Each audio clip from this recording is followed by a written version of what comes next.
Back and new Rabbi from another planet. Please like, share, and subscribe, and ring that little bell so you're notified when new videos drop. And I have been watching Star Trek Discovery. Oh, what episode is it? Season 3, episode 10 maybe? Who cares? Who cares? It's freaking awful. It's freaking... Listen, I make it a pill every freaking video to subscribe and to sign up for my Indiegogo email list. And honestly, I'm very grateful for everybody does. I am. I'm very, very grateful for everybody does. But dude, I so deserve it. This is awful. This is so freaking bad. I absolutely hate it with every fibre of my being.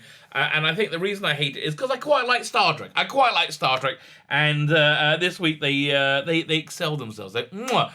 Discovery, I find it's most offensive. It's most deeply offensive when it mines Star Trek lore. And yes, they go there this week with the same similar results that we've seen before. Before we get in though, as I said, I've really earned it. Can you hit the subscribe button? That'd be fantastic. Can you hit the like button? Can you hit the share button? I have a Indiegogo I'm starting. I don't think it's happening before Christmas. Maybe it will. I don't think it's. Maybe. Who knows? Who knows what dare to dream? But these two graphic novels I have, you have these four very tasteful art cards in the series called For the Male Gaze. You get one of them for absolutely free with any purchase as long as you just join the email list. It's add your email address into the list. That'd be awesome. I should have given away again the prize for this week's competition last night. I forgot. Okay, if anybody's watching me on my live streams, can you please in the chat remind me to give away the bloody prize? Because I keep forgetting. This has gone an extra week now because of this. So the prize this week is Ghostbusters on Blu-ray. All you need to do to win it is subscribe to the channel, and I will give it away. I'm just sorry. In the comments, leave the hashtag who you're going to call. Saturday night, I'm doing a watch along with Delta and the Bannerman on Noel's channel. I will give it away then. I will absolutely give it away then. I'm so sorry it's taken me so incredibly long. I think we're going to do a big James Bondy prize next week because, it's again Christmas. For me, Christmas is always a Queen's Speech followed by a James Bond movie, after the turkey. And you sit going, and drinking your port or whatever, port and cigars, and a bit of James Bond. So yeah, I think that's going to be the prize for next week. Fine, let's talk about Star Trek Discovery. Really, do we have to? Yes, I'm afraid we bloody have to. It's why we're here. So, starts off as always with the recap, and it reminds me, this is hot garbage. I hate this. It's awful. Everything about this is terrible. And for some reason, I realize that Saru, while being a massive pussy, he is. I mean, he's great. I love Doug Jones. I like the character. I sort of like the character. I don't like him as captain. I think he's interesting. He's Star Trek-y. He's a bit of a pussy, but he also does look a bit like a vagina. I saw this earlier this week, and now it's something I can't unsee, and I pass it on to you. You're more than welcome. And so something we learned pretty early on after the hot garbage recap, right, reminding us of everything we hate about this awful show, is we find out that angry Mirror Burnham is incredibly, slightly more annoying than smug Mary Sue Burnham. But as we're soon going to learn, discover Burnham in the Mirror universe is equally a bestest ever Mary Sue and good at everything that Mirror universe people like. The only thing I can say, I noticed this week that the black helmsperson chick, and I have to tell you, the thing that the only thing I'm really quite happy about with all the BLM riots that went on this year is when I say the word black again. I used to have to say the word dark skin. Now I can say black again. Okay, who knew? Okay, but I do like the black helmsman chick who is. She's got a big scar. I thought that she looks kind of cool. I think she looks more at home in the Mirror universe. Mary Wiseman remains one of the best things about the show, but Mary, don't get too excited, darling. Don't get too excited. That's like being the nicest guard in Auschwitz. It's nothing to be that proud about. But at least she has some, innate acting talent. I do like her reaction when Jojo is like, well, you're going to be the one interrogating, and she's like, really? Well, I'm going to need a free hand. And you can, see her kind of getting off of it, but it's just so distracting, her being, like, that look doesn't work for her with this, with her current body type. You know, it just it doesn't. It doesn't. It kind of just sort of worked in season one, when she was a more svelte body type. You know, nothing against her. And again, I think she's one of the highlights of the show. But yeah, no, I do like that bit. But Sally,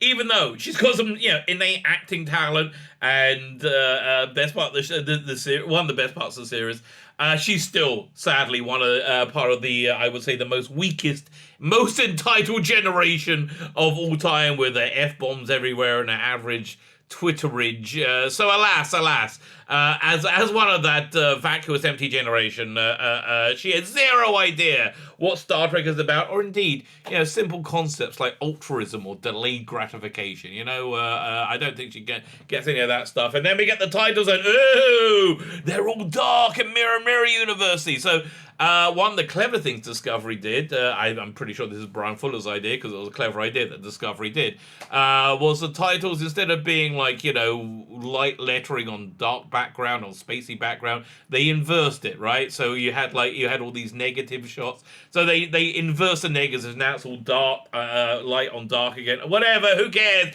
This was done before, and done before much better by Enterprise. They did a two-parter, Into the Mirror Darkly, and they made their own titles for that, because this was an episode of Enterprise from that universe. So there it really worked because they understood it and they had talent. Here it didn't work because they don't understand it and they don't have talent. So just like everything else in Star Trek Discovery, when they try and do something they see in somewhere else, they fail, because you need a bit of talent. So then after the titles, we have about 10 minutes of horribly misjudged drama as Burnham is tortured into breaking, right? And it just goes on and on forever. We get one of those like creepy torturee victim moments where they talk, they open up to each other, sort of. She's asleep. She goes, whatever, who cares? Oh, okay. Now, we've seen this before in Star Trek with Patrick Stewart in Chains of Command Part 2 with David Warner. And there it was freaking awesome. There it was fantastic. Why? Because it was earned. Firstly, the torture was the heart of the episode, right? And they spent, 6 years building up Picard into being like, this bastion of strength and decency. So it's him that strips of his layers of himself stripped away, and it still seemed to it was freaking awesome. However, here with the growling mirror Burnham, who it's been very clear from the beginning, we're just supposed to love and adore Burnham, right? We're just supposed to love and adore her. But I'm sorry, I just think she's been presented as this mentally ill woman who goes around with massive mood swings, hitting people in the face for no apparent reason, and being this Mary Sue that's at the center of everything. Now, the reason I think it's like that is because they wrote her like this. It's not me making it up. I'm reacting to the hot garbage that they write. So it's almost as if the Hollywood sickos, and that's how I would describe them, the Hollywood sickos who write this garbage, just think we're supposed to adore her because she's a black woman and nothing else. And I think that's what it is. So then we're deeply into femtrek. We have this, with scenes where for most of this episode, it's only women on the screen. Like most of the mirror part, it's only women on the screen. Which is fine, but again, that makes it into femtrek, and it's fine that it's femtrek even. I don't mind that this is a female-driven, female-orientated drama. I do mind in that they pretend that it's not. They pretend that, no, this is totally normal, that there's no guy on screen, it's only women. No, it's not. And again, listen, my wife, my daughters, they watch Station 19, they watch Grey's Anatomy, they watch this and that. Girly stuff that girls tend to like, which is very similar to this femtrek that they make. And good for them. I don't mind them being femtrek. Again, just don't pretend that it's not fem bloody trek. So we got Burnham going down, tracking down all the co-conspirators with like a couple of guys, mainly women, and all the guys are clearly gay. And she cuts them down, takes them out with the help of what's her name? Detmer? Well, the redheaded chick with the robot eye, right? With PTSD. But in the Mirror Mirror universe, she doesn't have the robot eye. Looks hot. Looks much hotter. You know, and I would say most of people in the Mirror Mirror universe look way hotter. Could it be that they're so evil? They're so deeply evil there that they adorn themselves for the vile male gaze. Ooh, male gaze. Ooh. Meanwhile, Michelle Yeoh has clearly been changed by a time, which is what, a few weeks, a few months. How long has she been there on Discovery? And the time she spent there, she tries to bring those changes into this version of the Mirror universe. Kelpium is off the menu, for example, as she likes Saru now. She teaches him how to get through whatever their Ponfar thing is, where they think they're gonna die. And everybody in the can see that she's going too soft for that universe. Everybody can see it, apart from who can't see it? Her. The Empress, the political maneuverer. She can't see it. So by about 20 minutes in, the obvious coup happens, right? The obvious coup happens, and it gets a bit graphically violent as Michelle Yeoh skewers Michael Burnham with a lot of blood with a sword. I just found it kind of unnecessarily body horror-y violent. It felt out of place for me. Who cares? I mean, like, everything feels out of place there. And then Michelle wakes up and she's back. And Michelle Yeoh wakes up and she's back on the crappy Iceland planet. With the weird godlike alien with the door, the guy from the 1930s. And then it goes completely off the rails. Completely off the rails. You see, this godlike guy is in fact the Guardian of Forever. The Guardian of Forever. What? He's what? Yeah, I said it. He's the Guardian of Forever. They say, so for me, Disco is really at its worst. Star Trek Discovery is at absolutely worst when it's mining Trek lore, because they have little to no understanding and zero respect for it. Which of course is what we see here. So the Guardian of Forever has been completely reinvented, right? Reinvented with new powers, new rationalization, new raison d'etre. It's very, very different. So the question is, why make it the Guardian of Forever? Why not make it something new? I don't have an answer to that. Why can't any of these idiots just make something new? Why do they always have to trade on the past and better people's ideas? I mean, by the way, I do recommend trying to track down the Harlan Ellison original screenplay for City Never Edge Forever, which was actually amazingly even better than the episode that we saw that was transmitted. So again, whatever. It's completely different. Yeah, it's the same thing. So apparently the 1930s guy, Avatar, came about because there was a temporal wars or temporal cold wars. They mentioned an Enterprise and they wanted him to kill them, and so he went into hide. Who cares? It's just so stupid. So then it becomes pretty quickly the function of exhuming this beloved piece of Star Trek lore and then having rough necrophiliac sex with it right in front of you as you're forced to watch is to walk Michelle Yeoh off into her own Section 31 spin-off. And honestly, I'm hoping for the imminent collapse of Western civilization to avoid that happening. I genuinely am. So we don't see that or any more of the monstrosities that Kurtzman Trek has plopped in front of us. And so we get, another... she gets sent to another time zone in the Prime and the Mirror... the Prime and the Mirror universes, even though I don't call this the Prime universe. I really don't. The Prime and the Mirror universe were more close together. So she won't be like splitting up or whatever it is they're doing. So that series is going to be set post Picard. I would have thought in pre-Discovery season 3, but who cares? And please, there's a merciful God out there, which I believe there is. Please don't let this happen. Please. So boring was it at this point, by the way. I was like, my brain started to rebel. And I came up with an interesting Mirror universe fan theory, because essentially, the Mirror universe episodes are always a dark reflection of whatever Star Trek it is at the time.